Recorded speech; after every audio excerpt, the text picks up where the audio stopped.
رسوله النبي الأمين المكين الحنين الكريم الرؤوف الرحيم أما بعد فأعوذ بالله من الشيطان الرجيم بسم الله الرحمن الرحيم قال الله تبارك وتعالى في الكلام المجيد والفرقان الحميد يا أيها الذين آمنوا اتقوا الله وكونوا مع الصادقين صدق الله مولانا العظيم. وقال الله تبارك وتعالى في شان حبيبه مخبرا وآمرا إن الله وملائكته يصلون على النبي يا أيها الذين آمنوا صلوا عليه وسلموا تسليما.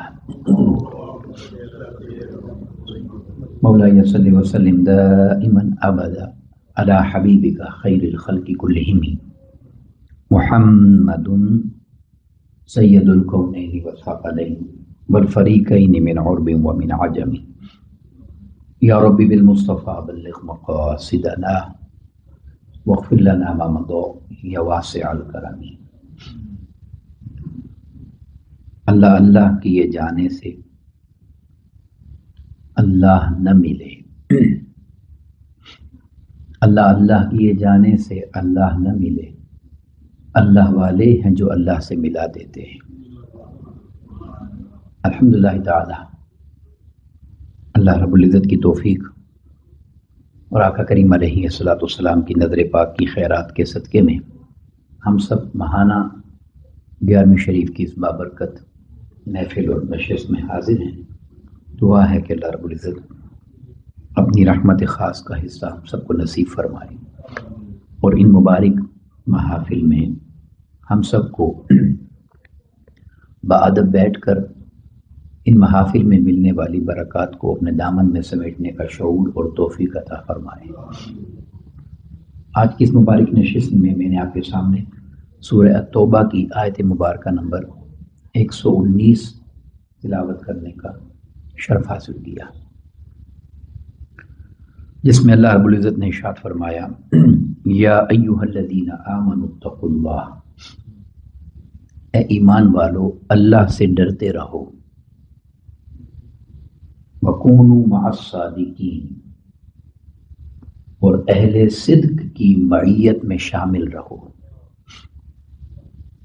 دو احکامات ہیں اس آیت کریمہ کے اندر، انہیں اگر دو مضامین کہا جائے تو بڑی اہم چیز یہ عرض کرنے لگا ہوں جو سے توجہ سے بہت سارے سوالات کا جواب بھی ہے، یہ بہت ساری سمجھ نہ آنے والی باتوں کو سمجھنے میں مدد دینے کی یہ جملہ ہے جو عرض کرنا چاہتا ہوں۔ وہ یہ ہے کہ یا ایھا الذین آمنوا اتقوا اللہ، یہ جو حصہ ہے آیت کریمہ کا، اے ایمان والو اللہ سے ڈرتے رہو، یہ مضمون شریعت ہے، یہ مضمون شریعت ہے۔ وَكُونُوا مَعَ الصَّادِقِينَ، اور اہل صدق کی معیت میں شامل رہو، یہ مضمون طریقت ہے۔ یہ شریعت اور طریقت کی جب بات ہوتی ہے تو یہ آیت کریمہ شریعت اور طریقت کی جامع آیت کریمہ ہے۔ اگر کوئی سمجھنا چاہے اس بات کو تو یہ آیت کریمہ بہت ساری رہنمائی کرتی ہے کہ اللہ سے ڈرتے رہو، یہ شریعت کی بات ہے، اور اہل صدق کی معیت میں رہو، یہ طریقت کی بات ہے۔ آج کی اس مبارک نشست میں میں آپ کو چند ایک مبارک ملفوظات حضور سیدنا غوث العالم دستگیر رضی اللہ تعالیٰ عنہ کی زبان مبارک کے عرض کرنا چاہتا ہوں، مگر ابتدا جو ہے میں ایک حدیث پاک سے کرتا ہوں اسی آیت کریمہ کی تفسیر میں اور وضاحت میں۔ مگر اس سے پہلے یہ عرض کرنا چاہتا ہوں کہ جب اللہ والوں کا ذکر ہوتا ہے، بیان ہوتا ہے، تو وہ بیان دو طرح سے کیا جاتا ہے۔ کبھی ان کے فضائل کی بات ہوتی ہے جو کثرت سے ہوتی ہے، جس میں ان کی کرامات ہیں، ان کی فضیلتیں ہیں، ان کی شانیں ہیں، یہ بیان ضروری ہے ان کے مقامات کو سمجھنے اور جاننے کے لیے۔ مگر اس بات کی بھی ضرورت ہے کہ ان کے احوال کو بیان کیا جائے، ان کے اعمال کو بیان کیا جائے، ان کے افعال اور کردار کو بیان کیا جائے، تاکہ ہم نہ صرف ان کے نام لینے والے بنیں، ان کے راستے پر چلنے کی بھی کوشش کریں۔ تو آج کی اس نشست میں حضور سیدنا غوث العظم دستگیر رضی اللہ تعالیٰ عنہ نے اللہ کا ولی کون ہوتا ہے اس کی 12 نشانیاں بیان کی ہیں، 12 علامات۔ اس پر میں مضمون آگے لے چلوں گا، مگر میری گزارش یہ ہے کہ اسے اس توجہ سے سنیں اور سمجھیں کہ یہ 12 علامات جو بیان کی ہیں اللہ کے ولی کی، ان علامات میں جہاں ہماری زندگی میں کمزوری ہے اس کمزوری کو دور کرنے کے لیے کوشش کریں، تاکہ ہم ان کے سچے نام لیوا بن جائیں۔ تو حدیث پاک جو میں عرض کرنا چاہتا ہوں اسے حضرت عبداللہ ابن عباس رضی اللہ تعالیٰ نے روایت کیا ہے، اور وہ ایک سوال عرض کرتے ہیں کہ قیل یا رسول اللہ صلی اللہ علیہ وسلم، آقا علیہ السلام سے پوچھا گیا، ای جلسائنا خیر، یا رسول اللہ صلی اللہ علیہ وسلم ہم کن لوگوں کی مجلس میں بیٹھا کریں، ہم گیٹ ٹوگیدر جب کرتے ہیں تو کن لوگوں کے ساتھ زیادہ وقت گزاریں جو ہمارے لیے خیر ہو اور برکت ہو۔ قال، آقا علیہ السلام نے 3 علامات بیان فرمائیں، اگر تم حقیقت میں خیر چاہتے ہو تو ایسے لوگوں کے پاس بیٹھو جہاں تمہیں یہ 3 چیزیں نصیب ہوں۔ اب پہلی کیا ہے؟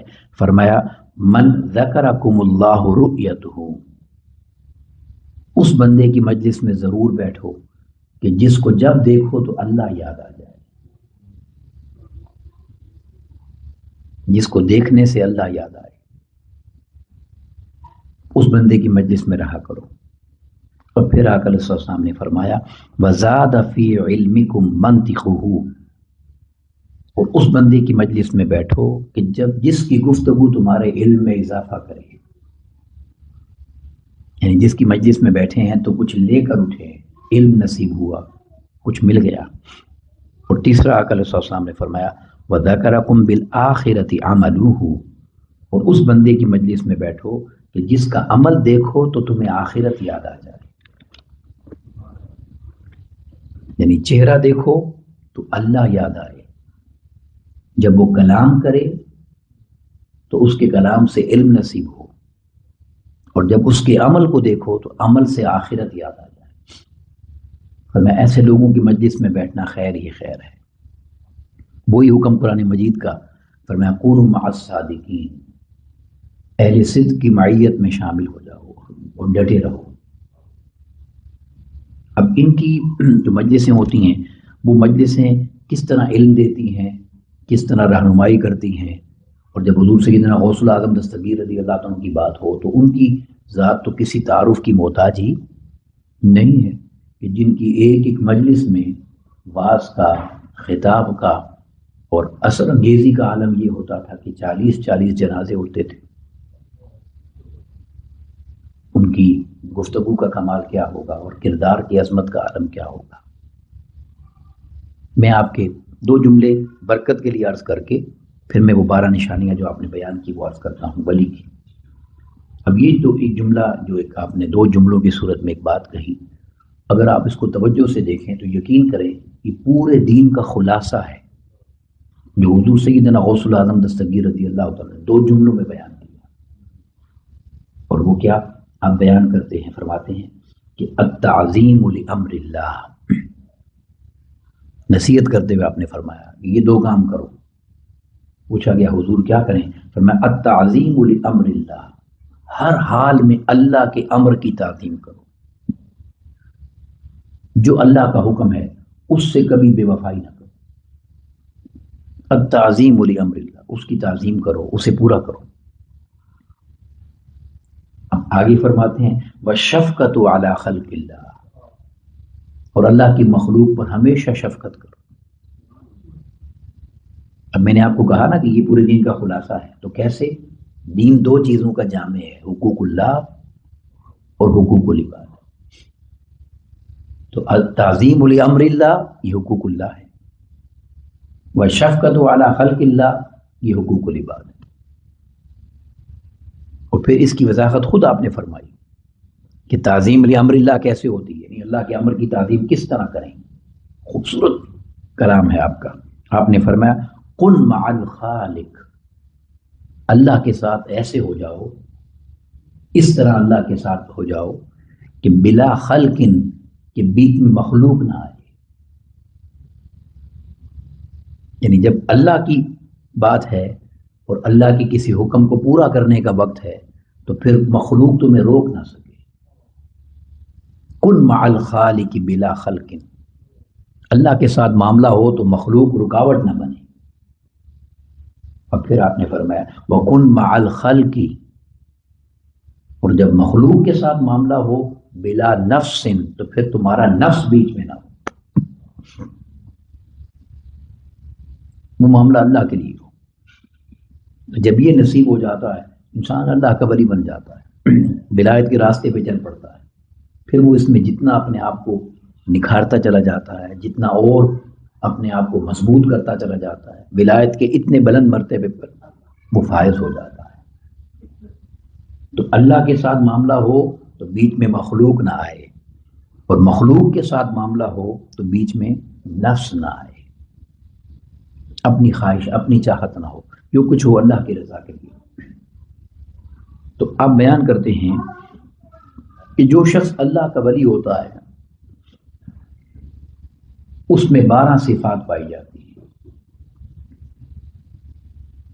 12 صفات۔ اب آپ ہم جن اولیاء کی بات کرتے ہیں وہ نقشہ بھی آپ کے سامنے آتا جائے گا۔ سب سے پہلے حضور سیدنا غوث العظم دستگیر رضی اللہ عنہ، اپنی ذات پاک، اور جو میں نے اگلی بات کہی کہ پھر اپنا بھی محاسبہ کرنا ہے کہ ہماری کہاں کمزوری ہے تاکہ اس کو دور کریں۔ تو آپ نے فرمایا کہ اللہ کا ولی وہ ہوتا ہے جس میں 12 صفات ہوتی ہیں، 2 صفات اسے اللہ کی بارگاہ سے نصیب ہوتی ہیں، 2 صفات وہ اللہ کی اپناتا ہے، صفات خداوندی، اللہ کی 2 صفات کا یعنی اس میں عکس ہوتا ہے، وہ ان کو اپناتا ہے، اس راستے پر ہوتا ہے۔ اور وہ 2 صفات کیا ہیں؟ فرماتے ہیں ایک ستار ہوتا ہے وہ، اور دوسرا غفار ہوتا ہے۔ اللہ کے نام ہے نا ستار و غفار۔ ستار کہتے ہیں پردہ پوشی کرنے والے، اگر کسی کا کوئی عیب آ جائے تو پردہ پوشی کرنے والا، اور غفار کہتے ہیں بخش دینے والا، معاف کر دینے والا۔ تو اللہ کا ولی وہ ہوتا ہے کہ جو عیبوں پر پردہ بھی ڈالتا ہے اور عیبوں کو معاف بھی کرتا ہے۔ اگر کوئی پردہ پوشی نہیں کر سکتا، معاف نہیں کر سکتا، وہ اللہ کا ولی نہیں ہو سکتا۔ یعنی آپ اندازہ کریں کہ 12 صفات میں سے یہ پہلی 2 ہیں، اگر ہم اپنا محاسبہ کریں تو ہم تو یہی ناکام اور فیل ہو جاتے ہیں۔ ایک اللہ کے ولی تھے، بزرگ تھے، ان کو کسی نے بتایا کہ فلاں علاقے میں کوئی اللہ کا ولی رہتا ہے۔ امام ابو القاسم القشیری رحمۃ اللہ تعالی نے اس کو بیان کیا، بڑی خوبصورت بات ہے۔ اب بڑا سفر کر کے اس اللہ کے ولی کی ملاقات کے لیے گئے، وہاں پہنچے تو وہ اپنے لوگوں، جو لوگ اس کے پاس بیٹھے ہوئے تھے، ان کے درمیان کسی کا عیب بیان کر رہا تھا، کسی کا عیب بیان کر رہا تھا۔ اتنا لمبا سفر کر کے آپ گئے تھے، آپ واپس آ گئے۔ کسی نے ان سے پوچھا کہ آپ اتنا سفر کر کے آئے ہیں تو روکے کیوں نہیں ہیں، واپس کیوں جا رہے ہیں؟ تو انہوں نے کہا کہ جو مخلوق کا راز نہیں رکھ سکتا اس کے پاس اللہ کا راز کہاں سے ہوگا؟ جو مخلوق کا راز نہیں سنبھال سکا وہ اللہ کا راز کیا سنبھالے گا؟ تو کیا فرماتے ہیں کہ اللہ کا ولی وہ ہوتا ہے جو ستار ہوتا ہے، پردہ پوش ہوتا ہے، پردہ کرنے والا ہوتا ہے، اور غفار ہوتا ہے، معاف کرنے والا ہوتا ہے۔ اور یہاں میں آپ کو اگر وہ واقعہ اکثر بیان بھی ہوا، آپ جانتے ہیں سیدنا موسیٰ علیہ السلام کے زمانے میں جب بارش نہیں ہو رہی تھی دعا فرما رہے تھے حضرت موسیٰ علیہ السلام، تو اللہ تبارک و تعالیٰ نے فرمایا اے موسیٰ، یہ جو بارش مانگنے والے لوگ بیٹھے ہوئے ہیں ان میں ایک گناہ گار بیٹھا ہوا ہے جس کی وجہ سے بارش نہیں ہو رہی، اگر یہ چلا جائے تو بارش برس جائے گی۔ تو موسیٰ علیہ السلام نے اپنے لوگوں کو آ کے اعلان کیا کہ بھئی جو بھی گناہ گار بیٹھا ہوا ہے خدا کے لیے وہ چلا جائے تاکہ باقیوں کو بارش نصیب ہو جائے۔ بس آپ نے جیسے یہ خطاب فرمایا، یہ گفتگو کی، یہ پیغام دیا، چند سیکنڈ گزرے، کسی شخص کے اٹھنے سے پہلے بارش برسنے لگ گئی۔ تو آپ نے اللہ رب العزت کی بارگاہ میں عرض کیا، اللہ تو نے تو فرمایا تھا کہ گناہ گار اٹھے گا تو بارش ہوگی، تو ابھی تو وہ اٹھا ہی نہیں ہے اور تو نے بارش فرما دی ہے۔ تو رب کائنات نے فرمایا موسیٰ ہم نے چونکہ اس کو معاف کر دیا، اس لیے جب اس نے سنا تو معافی مانگی، ہم نے معاف کر دیا اس لیے۔ تو حضرت موسیٰ علیہ السلام نے فرمایا کہ یا اللہ مجھے بتا تو صحیح وہ شخص کون تھا۔ تو آپ دیکھیں اللہ رب العزت نے فرمایا موسیٰ اب تو اس نے توبہ کر لی ہے، جس وقت وہ گناہ گار تھا میں نے اس وقت اس کا پردہ نہیں اٹھایا تو اب کیسے اٹھا۔ اور حدیث پاک میں آتا ہے کہ جب بندہ توبہ کرتا ہے اور اللہ اس کی توبہ کو معاف کرتا ہے تو اللہ رب العزت فرشتوں کو بھی اس کے گناہ بلا دیتا ہے جو اس کے گناہ کے شاہد ہوتے ہیں، فرشتوں کو بھی بلا دیتا ہے کہ کوئی اس کے گناہ پر گواہ نہ بن جائے۔ وہ آپ فرماتے ہیں کہ اللہ کا ولی وہ ہوتا ہے کہ جس میں شان ستاری ہوتی ہے، پردے ڈالنا، اور شان غفاری ہوتی ہے، معاف کرنا۔ مختصر یہ ہے کہ وہ چغلی غیبت کرنے والا نہیں ہوتا، یہ اللہ کے ولی کا کام نہیں ہے۔ حضرت حاتم اصم آپ نے نام سنا ہے رحمۃ اللہ تعالی علیہ، بیٹھے ہوئے تھے، ایک عورت سوال کرنے آئی، اس عورت کو بیماری تھی، اس کی ہوا خارج ہو گئی، وضو ٹوٹ گیا، وہ شرمندہ ہو گئی، میں کیسے پوچھوں اب، یعنی عورت کا پردہ ہے نا، تو آپ نے دیکھا کہ شرمندہ ہو رہی ہے تو آپ نے کان اس کی طرف کر کے کہا بی بی اونچا بولو مجھے کم سنائی دیتا ہے۔ اس کو حوصلہ ہو گیا کہ میرا پردہ رہ گیا ہے، اس نے سکون سے اپنی بات کی اور چلی گئی۔ جب چلی گئی اس کے بعد حضرت حاتم اصم رحمۃ اللہ تعالی علیہ جب تک وہ عورت زندہ رہی آپ بہرے ہی بنے رہے،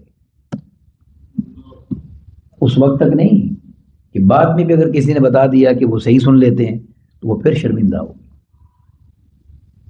تو اللہ کا ولی وہ ہوتا ہے جو ستار اور بولیے غفار ہوتا ہے، یعنی جو کسی کے عیب چھپاتا ہے اور غلطیوں کو معاف کرتا ہے۔ یہ دو صفات اسے اللہ رب العزت کی صفات سے ملتی ہیں۔ پھر وہ فرماتے ہیں کہ اللہ کا ولی وہ ہوتا ہے جو دو صفات محمدی اپناتا ہے، صلی اللہ علیہ وسلم، آقا علیہ السلام کی دو صفات۔ اب وہ کیا ہے؟ فرمایا ایک وہ رفیق ہوتا ہے، دوسرا وہ شفیق ہوتا ہے۔ رفیق کہتے ہیں نرمی کو، نرم طبیعت، ان اللہ رفیق ویحب الرفق، آقا علیہ السلام نے فرمایا اللہ رفیق ہے یعنی نرم معاملہ کرنے والا ہے، اور جو نرمی کرتا ہے اس سے محبت کرتا ہے۔ تو فرمایا کہ وہ رفیق ہوتا ہے یعنی اس کی طبیعت میں نرمی ہوتی ہے، اور شفیق ہوتا ہے کہ وہ شفقت کرنے والا ہوتا ہے۔ یعنی یہ آقا علیہ السلام کی وہ شان ہے کہ جس کو اللہ رب العزت نے بھی بیان کیا، حریص علیکم، میرے محبوب کی شان یہ ہے کہ یہ تمہارے لیے امت کا اتنا درد ہے کہ یہ تمہارے لیے حریص ہیں، یعنی ہر حال میں امت کا نفع اور فائدہ ہی چاہتے ہیں۔ تو دوسری صفت اسے کہاں سے ملتی ہے؟ صفت نبوت، آقا علیہ السلام کی ذات پاک سے، کہ وہ رفیق بھی ہوتا ہے اور شفیق بھی ہوتا ہے۔ پھر فرمایا اس کے اندر دو صفات سیدنا صدیق اکبر کی ہوتی ہیں رضی اللہ عنہ، صفات صدیقی، اور وہ کیا ہیں؟ فرمایا کہ وہ صدیق ہوتا ہے اور مصدق ہوتا ہے۔ یہ بھی زندگی کے اندر ایسے معاملات بہت جگہ آ جاتے ہیں۔ صدیق کا معنی تو ہے نا سچا، ایسا سچا جو ہمیشہ سچ کہے، صرف سچا نہیں، اور مصدق جو خود بھی سچا ہو اور ساتھ بھی سچے کا ہی دے۔ یہاں اکثر ہم مار کھا جاتے ہیں، ہم اپنا فائدہ دیکھ کر اچھے برے کی تمیز نہیں کرتے، جہاں اپنا فائدہ ہو اس کے ساتھ ہو جاتے ہیں۔ اللہ کا ولی ایسا نہیں کرتا. ان کے ہاں کوئی کمزور امیر غریب نہیں ہوتا. جو سچا ہے اسی کے ساتھ ہے، اسی کی معیت میں، اسی کی سنگت میں، اسی کے ساتھ دینا، اسی کی بات کرنا، اسی کی آواز اٹھانا، جو بھی آپ کہیں. فرمایا کہ دو صفات اسے سیدنا صدیق اکبر سے ملتی ہیں کہ ایک وہ خود سچا ہوتا ہے اور دوسرا ساتھ بھی سچوں کے ہی رہتا ہے. وہ کسی اللہ والے کا کسی کا ایک شعر ہے، مجھے یاد آ گیا ابھی گفتگو کرتے، بڑی خوبصورت بات کسی نے کہی ہے کہ ازل سے یہی رہا ہے قلندروں کا طریق. پہلا مصرع یہ ہے، ہزار خوف ہو اور زباں رہے دل کی رفیق. جو معاملہ چاہے کیسا ہی کیوں نہ ہو، زباں پر وہی ہو جو دل میں ہے، یعنی حق کا ساتھ ہو. ہزار خوف ہو مگر زباں رہے دل کی رفیق، ازل سے رہا ہے یہی قلندروں کا طریق. یعنی حق بات کہنا اور حق کا ساتھ دینا. تو فرمایا اللہ کا ولی وہ ہوتا ہے.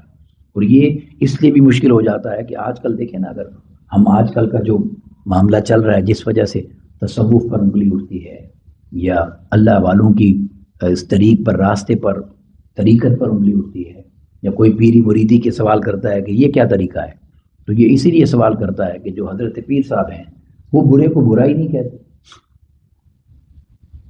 اگر اپنے مریدوں میں کوئی برا ہے، کوئی غلط راستے پر ہے، تو چونکہ ان کے ساتھ ان کا نظام چلتا ہے نذرانے کا، خدمت کا، تو وہ کیسے اس کو برا کہیں گے. اس لیے اللہ کے ولی کی علامت یہ بیان کی کہ وہ خود بھی سچا ہوتا ہے اور سچوں کی ہی بات کرتا ہے، انہی کے ساتھ ہوتا ہے. تو یہ اس کو دو خیرات صدیقی نصیب ہوتی ہیں. پھر وہ کہتے ہیں حضور سیدنا غوث العالم دستگیر کہ دو صفات اسے صفات فاروقی ملتی ہیں، سیدنا فاروق اعظم رضی اللہ عنہ. اور وہ کیا کہ وہ ہر حال میں امر بالمعروف کرتا ہے اور نہی عن المنکر کرتا ہے. پھر وہی بات ہے، یعنی اس کی سچ کی علامت یہ ہے کہ بات ہمیشہ وہی کرتا ہے جس کے کرنے کا حکم ہے، اور ہر اس بات سے منع کرتا ہے جس سے منع کرنے کا حکم ہے. اور جب انسان اس راستے پر چل پڑتا ہے نا، تو پھر وہ کہاں تک جاتا ہے. ایک شخص تھا، تو وہ کسی اللہ والے کا مرید تھا. تو ایک دن وہ رات کو کوئی گناہ کرنے کے لیے گیا کسی سکھ کے گھر، گناہ کرنے کے لیے. وہ سکھ کہیں گیا ہوا تھا. تو جب وہ اس کے گھر پہنچا تو جیسے ہی دروازے سے انٹر ہوا تو وہ سکھ اس کو سامنے نظر آیا. وہ واپس چلا گیا. پھر کچھ دیر بعد اس نے سوچا کہ بھئی خبر تو پکی ہے، وہ کہیں گیا ہوا ہے، یہاں نہیں ہے. پھر گناہ کرنے کے لیے آیا. تو 3-4 بار وہ رات میں آتا رہا، ہر بار اس کے سامنے وہ سکھ نظر آیا. آخر وہ مایوس ہو کے چلا گیا. تو 2-4 دن بعد جب جمعہ پڑھنے کے لیے مسجد میں آیا تو حضور پیر صاحب نے خطاب کرتے ہوئے ایک جملہ فرمایا کہ ہمارے مرید کتنے نادان ہیں، کتنے سادہ ہیں کہ ان کو گناہ سے بچانے کے لیے ہمیں سکھ بھی بننا پڑتا ہے. آپ کو بات سمجھ آئی کہ نہیں؟ تو یعنی وہ خود تھے جو بار بار اس کے سامنے آ کر اس کو گناہ سے بچا رہے تھے. تو فرمایا کہ اللہ کا ولی وہ ہوتا ہے کہ جو ہمیشہ حق کی تبلیغ کرتا ہے اور ہمیشہ برائی سے روکتا ہے. اور برائی سے روکنے کی پہلی شان جو آقا علیہ السلام نے فرمائی کیا ہے؟ ہاتھ سے بڑھ کر روکنا. جہاں برائی دیکھو، من رأى منکم منکرا فلیغیرہ بیدہ، اپنے ہاتھ سے روکے. ہاتھ سے نہیں روک سکتا، زبان سے روکے. زبان سے بھی نہیں روک سکتا تو دل سے برا کہے، برائی کو برا تو کہے. اور یہ کمزور ترین ایمان ہے. تو فرمایا کہ اس کے بعد دو صفات سیدنا فاروق اعظم رضی اللہ عنہ کی بارگاہ سے اسے ملتی ہیں. اور وہ کیا کہ وہ امر بالمعروف کرتا ہے اور نہی عن المنکر، یعنی نیکی کی دعوت دیتا ہے اور برائی سے ہر حال میں روکتا ہے. اور آج کل تو اللہ تبارک و تعالیٰ معافی عطا فرمائے، ایسے ایسے بھی بزرگ بنے بیٹھے ہیں کہ جو کہتے ہیں ہمارے پاس آ گئے تو نہ امر بالمعروف کی ضرورت ہے اور نہ نہی عن المنکر کی ضرورت ہے، تمہارا بیڑا پار ہے. انا للہ و انا الیہ راجعون. ایسا کبھی نہیں ہوتا. یہ دعویٰ جب آقا علیہ السلام نے نہیں کیا تو اور کون کر سکتا ہے؟ آپ سمجھ گئے بات؟ پھر اس کے بعد اس نے فرمایا کہ دو صفات اسے صفات عثمانی نصیب ہوتی ہیں. سیدنا عثمان غنی رضی اللہ عنہ، اللہ کا ولی وہ ہوتا ہے. اب وہ دو صفات کیا ہیں؟ فرمایا اس کی رات عبادت میں گزرتی ہے اور اس کا دن سخاوت میں گزرتا ہے۔ رات اس کی بڑے یعنی حظ لینے والے جملے ہیں، رات اس کی عبادت میں گزرتی ہے اور دن اس کا سخاوت میں گزرتا ہے، یعنی کہ عبادات کے معاملے میں بھی کمزور نہیں ہوتا اور دینے والا ہوتا ہے۔ آج کل تو لینے والے بھی ہیں، دینے والا ہوتا ہے، ہر حال میں دینے والا ہوتا ہے۔ اور سیدنا عثمان غنی رضی اللہ عنہ کی سخاوت کی کیا ہی شان ہے، کیا ہی شان ہے۔ انشاءاللہ کل جمعہ کا جو ہمارا خطبہ ہے وہ میں آپ کی شان میں کروں گا، اس لیے میں اس مضمون کی تفصیل میں نہیں جاتا، مگر یہ دو صفات اللہ کے ولی میں ہوتی ہیں کہ وہ رات عبادت گزاری میں بسر کرتا ہے اور دن سخاوت میں مخلوق کی خدمت میں خرچ کرتا ہے۔ پھر اس کے بعد فرمایا کہ دو صفات اسے صفات علوی ملتی ہیں، سیدنا حضور مولا کائنات علیہ السلام کی بارگاہ کی صفات ان کی نسبت سے، اور وہ کیا فرمایا کہ ایک صفت یہ ہے کہ وہ عالم ہوتا ہے، جاہل کبھی اللہ کا ولی نہیں ہوتا، وہ عالم ہوتا ہے، اور دوسری صفت یہ ہے کہ وہ بہادر ہوتا ہے، بزدل نہیں ہوتا۔ اللہ کا ولی عالم ہوتا ہے اور بولیے بہادر ہوتا ہے۔ اب علم کی بات اگر کرتے ہیں تو آقا علیہ السلام نے فرمایا انا مدینۃ العلم وعلی بابوہا، کہ میں علم کا شہر ہوں اور علی اس کا دروازہ ہے۔ اور اگر بہادری کی بات کرتے ہیں تو جب بھی میدان جنگ میں کبھی کسی دشمن نے للکارا نا کہ ہمارے سامنے کوئی آئے، تو مسلمانوں کی طرف سے جو آواز اٹھی وہ سیدنا مولا کائنات کی تھی ہمیشہ، اسی لیے تو شیر خدا لقب ہے۔ تو علم اور بہادر یہ دو چیزیں، یہ 12 صفات جب جمع ہو جائیں تو وہ اللہ کا ولی ہوتا ہے۔ اور علم کی میں ایک مثال دینا چاہتا ہوں کہ میں اس پر انشاءاللہ بات مکمل کریں گے۔ آپ جانتے ہیں مولانا روم رحمۃ اللہ تعالی علیہ مسند علم پر بیٹھتے تھے، ہزار ہا شاگرد تھے، فتویٰ چلتا تھا، دنیا چل کے آپ کی خدمت میں آتی تھی، علم کے ساتھ تعلق تھا اور ظاہری علم تھا سارا۔ ایک دفعہ ایسا ہوا کہ آپ لوگوں کو، آپ جانتے ہیں اس وقت ہاتھوں سے سیاہی سے لکھی ہوئی کتابیں ہوتی تھی، تو اپنے شاگردوں کو کتابیں پڑھا رہے تھے تو کہیں سے ایک درویش آ گئے۔ یہ میں اس لیے مثال سنا رہا ہوں کہ چاہے ان کا رنگ درویشی ہو مگر اللہ کا ولی کبھی علم سے خالی نہیں ہوتا۔ یہ بات ذہن میں رکھ لیں، اللہ کا کوئی جاہل اللہ کا ولی ہو ہی نہیں سکتا، بس سمپل سی بات ہے، وہ صاحب علم ہوتا ہے۔ تو آپ نے آ کے ان سے پوچھا کہ این چیز یہ کیا ہے، یہ تم کیا کر رہے ہو؟ یہ کتابوں کو ایسے اشارہ کر کے کہا یہ کیا ہے؟ انہوں نے کہا یہ علم است کہ تو نہ جانی، یہ وہ علم ہے کہ جس کو تو نہیں جانتا۔ انہوں نے دیکھا نا کہ ایسے مجذوب سا ہے، سادہ سا آدمی، اس بیچارے کو کیا پتا پڑھنا پڑھانا کیا ہوتا ہے۔ آپ چپ کر کے بیٹھ گئے، وہ باز کرتے رہے، جب باز ختم ہوا دن کو کیلولا کرنے چلے گئے، بچے بھی سو گئے۔ انہوں نے مولانا روم رحمۃ اللہ تعالی کی ساری کتابیں اٹھائیں، سارا جو علم کا خزانہ تھا اسی مسجد کے باہر جو تالاب تھا اس تالاب میں ڈال دیا۔ ساری کتابوں کی سیاہی نکل گئی، تالاب کا رنگ ہی بدل گیا۔ جب وہ اٹھے شاگرد، انہوں نے کہا یہ تو پورا ہماری لائبریری تباہ ہو گئی ہے، جلا دی ہے اس شخص نے، یہ کیا کر دیا، اور شور مچ گیا۔ مولانا روم بھی تشریف لے آئے، انہوں نے آ کے کہا ہے بابا جان یہ آپ نے کیا کیا ہے بھائی، آپ کو کیا پتا آپ نے کتنا بڑا نقصان کر دیا ہے، سارا علم کا خزانہ ہی تباہ کر دیا ہے۔ آپ نے کہا اچھا، آپ مسکرائے اور تالاب میں اتر گئے، نیچے اندر جا کے اندر سے کتاب اٹھاتے، وہ ایک ایک کتاب اٹھاتے اور ایسے اس کو جھاڑتے تو وہ پانی نکلنے کی بجائے اس میں سے گرد نکلتی، مٹی گرد و غبار نکلتا، وہ گیلی نہیں تھی کتابیں، ایسے جھاڑتے تو گرد نکلتی۔ تو اب مولانا روم نے وہی سوال کیا یہ چیز یہ کیا ہے، وہ جو انہوں نے پوچھا تھا، تو آپ نے مسکرا کر کہا یہ علم است کہ تو نہ جانی، یہ وہ علم ہے جو تیرے پاس نہیں ہے مولوی صاحب، تیری ساری کتابیں سلامت ہیں، دے کر تشریف لے گئے۔ بس وہ جب دیکھ لیا حقیقت کیا ہے، مولانا روم نے اس علم کو چھوڑا، ان کے پیچھے چل پڑے، تب جا کے مولانا روم بنے۔ مطلب یہ کہنے کا ہے کہ یہ وہ 12 صفات ہیں کہ جن 12 صفات کا حامل شخص اللہ کا ولی ہوتا ہے۔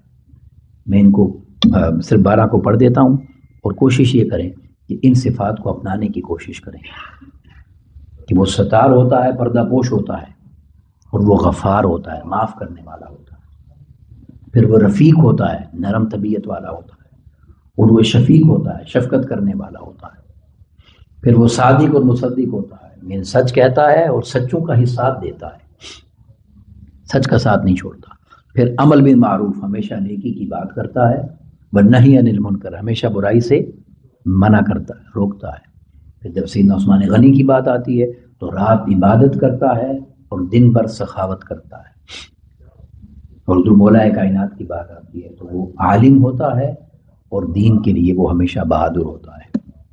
اللہ رب العزت ہمیں ان ساری باتوں کو اپنا کر اپنی اصلاح کرنے کی توفیق عطا کرے، اور ہمیں ان ساری صفات کو اپنانے کی سعادت نصیب فرمائے۔ وما علینا الا البلاغ المبین۔ السلام علیکم۔